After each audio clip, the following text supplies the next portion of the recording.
देशभरामध्ये हातकडी घातलेले भारतीय जेव्हा अमेरिकेतून परतलेले आहेत, संताप व्यक्त केला जात आहे. सरकारची भूमिका ज्या पद्धतीने समोर यायला हवी त्या पद्धतीने येताना पाहायला मिळालं. काल संसदेमध्ये ज्या पद्धतीनं अमेरिकेनं भारतीयांना जे बेकायदेशीरपणे अमेरिकेत राहत होते त्यांना पायात आणि हातात साखळदंड बांधून जणू काही हे अल कायदाचे अतिरेकी आहेत आणि अमेरिकेवर हल्लाच करायला गेले होते, अशा पद्धतीनं विमानामध्ये सुद्धा साखळदंडानं बांधून 40 तास प्रवासात त्यांना बांधून ठेवलं आणि अत्यंत अमानुष रीतीनं त्यांच्याशी वागणूक त्यांच्याशी केली. आणि ते विमान जे आहे त्यांचं C-18 हे लष्करी विमान अमृतसरला उतरलं. भारताच्या हद्दीत आल्यावर, ही भारताची हद्द आहे, भारताच्या हद्दीत आल्यावर तरी त्यांनी त्यांच्या बेड्या काढायला पाहिजे होत्या, कारण हा भारत देश आहे. तुम्ही अमेरिकेच्या हद्दीत त्यांना बेड्या घातल्यात, पण भारताच्या हद्दीत सुद्धा त्यांनी एका अहंकारानं मस्तीत आपल्या लोकांच्या बेड्या ठेवल्या, त्यांना त्याच पद्धतीनं खाली उतरवलं आणि त्यांनी जगाला दाखवलं की भारताची काय इज्जत आहे, काय प्रतिष्ठा आहे. ही अत्यंत गंभीर गोष्ट आहे. घुसखोरीचं समर्थन कोणी करणार नाही. आपण सुद्धा घुसखोरी या संकटाशी नेहमी संघर्ष करतो आहोत, पण एक किमान माणुसकी असते, मानवता असते. बेड्या आणि हातकड्या घालून पायात अशा प्रकारे कधीही कोणाची परदेशी नागरिकांची धिंड काढली जात नाही. अमेरिकेचा कायदा अमेरिकेत असेल. सगळ्यात आधी तुम्ही या भारतीयांना जर नोटीस बजावली असती, समन्स बजावलं असतं की अमुक अमुक तारखेच्या आत तुम्ही भारत सोडा, तर ते अधिक योग्य ठरलं असतं. आपल्या परराष्ट्र मंत्रालयाने त्या संदर्भात अमेरिकन प्रशासनाशी चर्चा करायला हवी होती. ज्यांना तुम्हाला काढायचं आहे त्यांना तुम्ही त्या प्रकारच्या नोटिसेस बजावा, त्यांना अल्टिमेटम द्या आणि त्यांची व्यवस्था आम्ही करू परत आणण्याची. इतर देशांच्या बेकायदेशीर नागरिकांसंदर्भात त्यांनी आपापली विमानं पाठवली आणि अमेरिकन प्रशासनाशी चर्चा केली. त्यात ब्राझील असेल, मेक्सिको असेल, इतर काही देश आहेत, कंबोडिया. पण भारतासारखा महान देश, इतके महान पंतप्रधान, त्यांना अमेरिकेपुढे शरणागती पत्करावी लागली. अख्ख्या जगानं हा तमाशा पाहिला. आणि काल संसदेमध्ये, राज्यसभेमध्ये परराष्ट्र मंत्री जयशंकर हे अमेरिकेची बाजू घेत होते, त्यांच्या कायद्याची वकिली करत होते. आमच्या देशातल्या आमच्या लोकांवर जी आफत आली, ज्या पद्धतीनं त्यांना अपमानित करून पाठवलं, आपल्याच देशामध्ये उतरवलं, त्याच्याविषयी त्यांच्याकडे काही उत्तर नाही. त्यांनी साधी निंदाही केली नाही अमेरिकेची. आता प्रधानमंत्री चाललेले आहेत अमेरिकेत प्रेसिडेंट ट्रम्प यांना भेटण्यासाठी. आम्ही असा प्रश्न उपस्थित केला, मीही विचार की ट्रम्प यांच्या भेटीमध्ये आपले प्रधानमंत्री हा मुद्दा उपस्थित करणार आहेत का की ज्या अमानुष पद्धतीनं भारतीयांना वागणूक दिली जाते आहे, जनावरांपेक्षा वाईट, अतिरेक्यांपेक्षा वाईट, याच्यावर तुम्ही काही त्यांना विचारणार आहात का? तुमची हिंमत आहे का जा विचारण्याची? हे आम्ही काल त्यांना विचारले.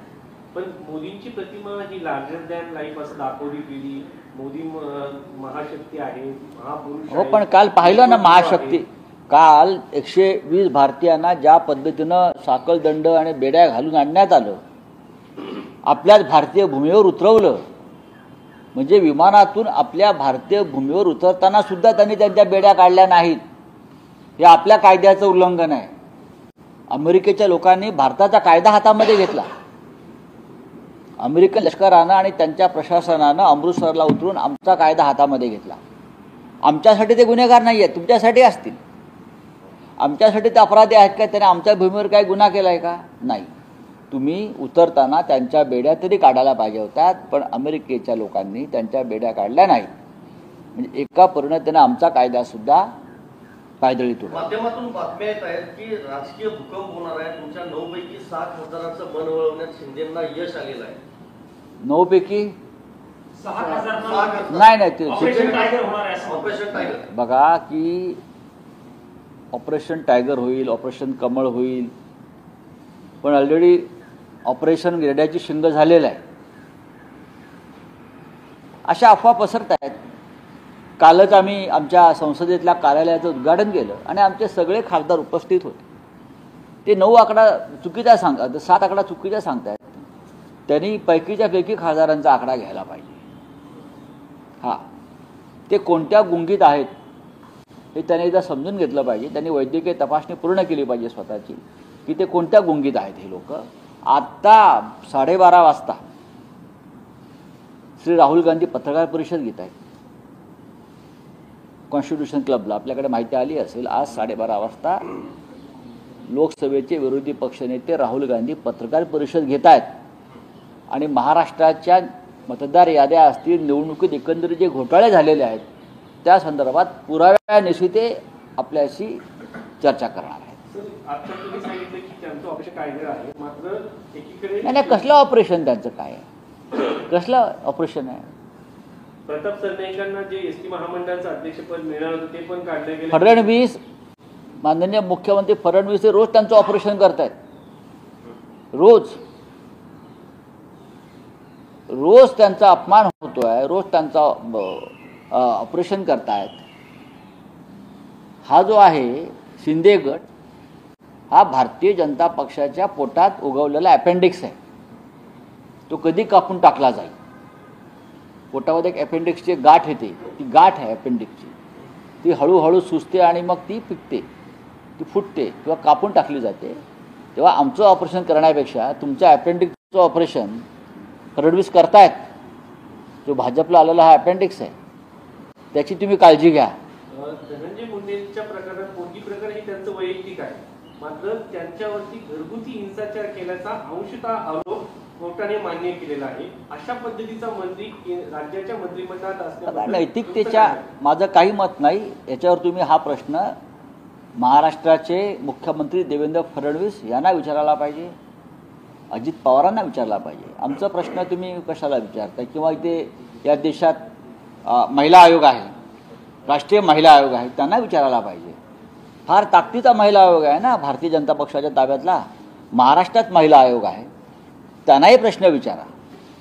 लाडकी बहीण योजनेमध्ये 1 महिन्यात 5 लाखांची घट झालेली आहे सर. 4 टाके आढळली तर योजना तुम्हाला मिळणार नाही, लाभ मिळणार नाही. हळूहळू बरेच लाडक्या बहिणी त्या योजनेतून काढल्या जातात. सरकारच्या तिजोरीत पैसे नाही आहेत. निवडणुका संपलेल्या आहेत, बहिणींनी मतं दिलेली आहेत.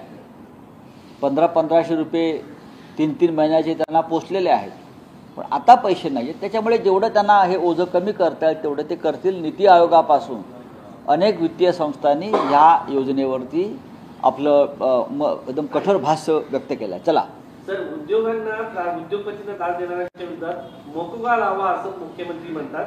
धनंजय मुंडे यांच्यावरती अशा पद्धतीचे आरोप झालेले आहेत, त्यांच्या विरोधात कोणता गुन्हा दाखल होऊ शकतो?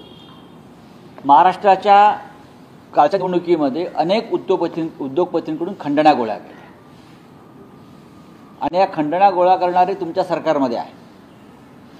जो शेकडो कोटी रुपये खर्च झाला तो काय त्यांच्या घरामध्ये नोटांच्या मशिनी लावलेल्या नव्हत्या.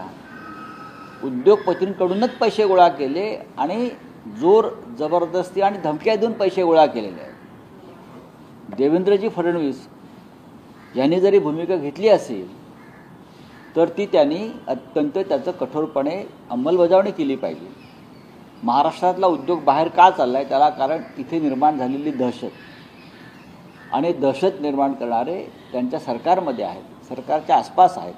मी त्यांच्या या भूमिकेचं स्वागत करतो. आम्ही उद्धव ठाकरेंनी काल भाषण करताना महायुतीला शिवाजी महाराज हे ईव्हीएम वाटतात असं म्हटलं.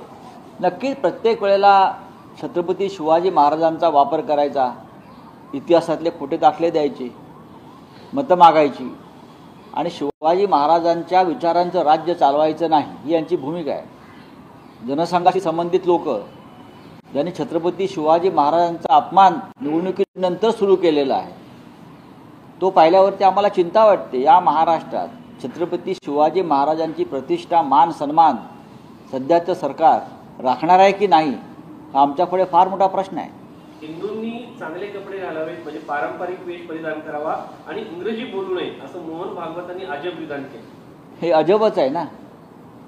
हे अजब विधान असेल तर या भारतामध्ये मोदींच्या काळामध्ये जे इंटरनॅशनल स्कूल्स आलेल्या आहेत, इंटरनॅशनल स्कूल्स ज्या सगळ्या पेव फुटलेल्या आहे, तर RSSच्या लोकांनी त्या शाळा बंद पाडाव्यात आणि इंग्रजी शिकणारी आपली मुलं, भाजपच्या नेत्यांची मुलं जी परदेशात शिकायला गेलेली आहेत, त्यांना ताबडतोब बोलवावं इथे.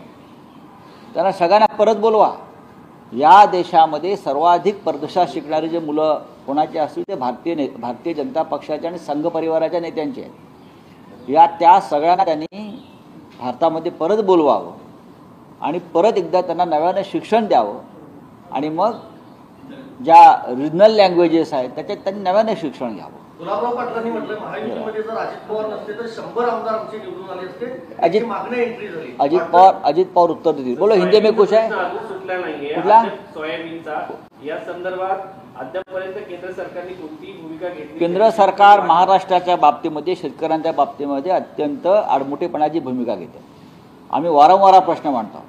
उद्याच्या अर्थसंकल्पातल्या चर्चेत सुद्धा आम्ही हा प्रश्न मांडणार. ठरलाय आमचं. आज आपली पत्रकार परिषद होणार आहे मोठी, 12:30 वाजता मेसेज आलेला आहे आम्हाला. होय. काय मुद्दे असतील त्याच्यामध्ये? बघा, आज राहुल गांधीजी जे आहेत, राहुल गांधी काँग्रेसचे ज्येष्ठ नेते, विरोधी पक्षनेते, हे 12:30 वाजता कॉन्स्टिट्यूशन क्लबमध्ये एक महत्त्वाची पत्रकार परिषद घेऊन महाराष्ट्राच्या निवडणुकीत आणि मतदानात जे घोटाळे झालेले आहेत ते पुराव्यासह समोर मांडण्याची मला शक्यता वाटते. मी पण त्या पत्रकार परिषद आहे, त्यांचा मला फोन होता.